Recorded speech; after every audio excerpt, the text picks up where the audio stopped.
16 अनिल प्रधान जी, प्रश्न संख्या 16।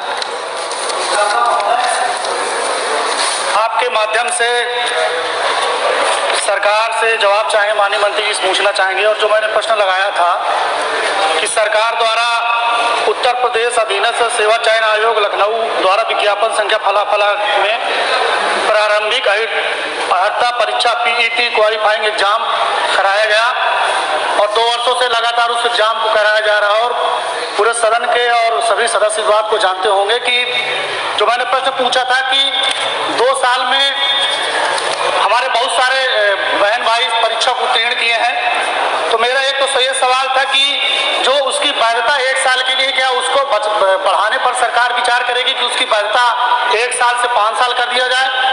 और मेरा दूसरा सवाल था कि जो बच्चे उसमें परीक्षा देने जाते हैं उनका सेंटर जैसे चित्रकूट का है तो वो परीक्षा देने जाएगा बनारस जाएगा, बनारस के बच्चे लखनऊ देने जाएगा, तो उस पर माननीय मंत्री जी का जवाब आया सरकार का कि वो कार्मिक विभाग के शासनादेश के तहत मंडल स्तर पर परीक्षा नहीं कराई जा सकती है। मैं ये जानना चाहता हूँ कि क्या उसकी जो अर्हता है 1 साल से 5 साल की जाएगी। और दूसरी बात पूछना चाहता हूँ कि क्या सरकार इस बात का नियम बनाएगी कि ऐसा कुछ नियम हो कि मंडल स्तर पर परीक्षा हो।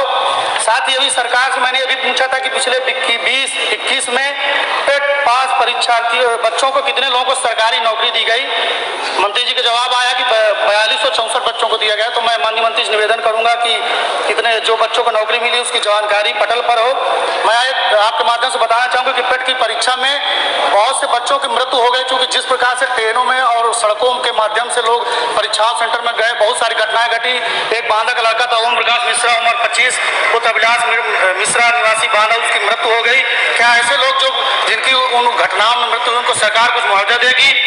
और मैं सरकार से आपके माध्यम से पूछना चाहता हूं कि जूनियर एडेड भर्ती विज्ञापन संख्या सहित लेखपाल भर्ती, सप्लाई ऑपरेटर भर्ती कब तक प्रारंभ कराएगी। और चूंकि माननीय नेता सदन ने आज इस बात को कराया कि जब कोरोना जैसी महामारी पड़ी थी उस पर आंगनबाड़ी आशा बहनें जो कार्य करती हैं, शिक्षा मित्र हैं, जो पंचायत मित्र अनुदेशक हैं, क्या उनको मानदेय बढ़ाने पर सरकार विचार करेगी। और एक मैं आपके माध्यम से सरकार इस क्वेश्चन के अलावा मैं एक निवेदन करना चाहता हूँ माननीय संसदीय मंत्री जी से कि अपने चित्रकूट की मैं बात करना चाहता हूँ कि चित्रकूट आप चूंकि सरकार ने कहा था कि किसानों की आय हम दोगुनी करने का काम करेंगे। मैं आपके माध्यम से माननीय संसदीय मंत्री जी से निवेदन के साथ कहना चाहता हूँ कि मेरे चित्रकूट में खाद की बहुत बड़ी किल्लत है और किसानों को हमारे माननीय मंत्री अधिचाता निवेदन करना चाहता हूँ कि चित्रकूट में किसानों को खाद की जगह लाशें मिल रही है, कम से कम आपके किसानों को खाद मिल जाए। और दूसरी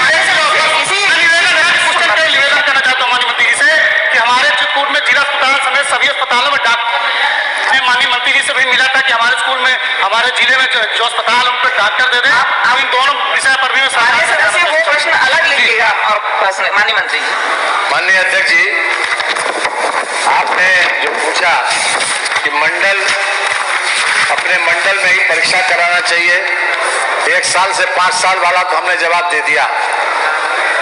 ये अपने मंडल वाली बात पहले महिलाओं के लिए और विकलांगों के लिए की गई, लेकिन महिलाओं के मामले में काफी कुछ गड़बड़ी सामने आई, तब ये हुआ कि साहब इसको खत्म कर दिया जाए, केवल विकलांगों के लिए रह गया।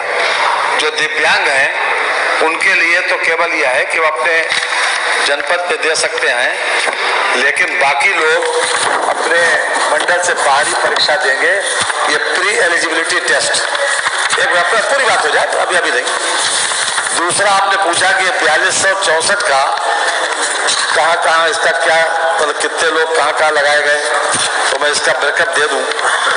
115 लोग ये कनिष्ठ सहायक विशेष चयन परीक्षा 2017 महानिरीक्षक निबंधन उत्तर प्रदेश में, 7/1/21 को लगाए गए 100। हाँ जी, और बाकी तो इन्होंने खाद के बारे में, अस्पताल के बारे में पूछ लिया।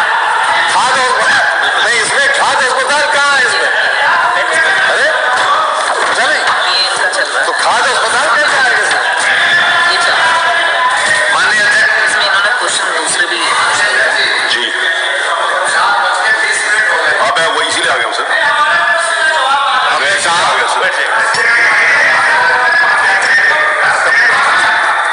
नहीं बात शुरू हुआ था इसलिए। हाँ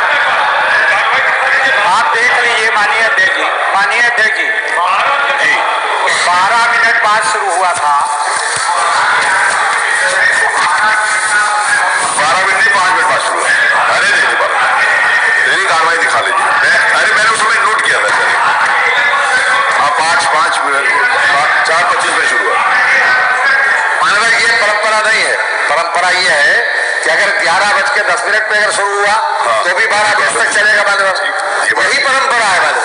तो सवाल ये है कि हम चाहते हैं, अरे सुबह से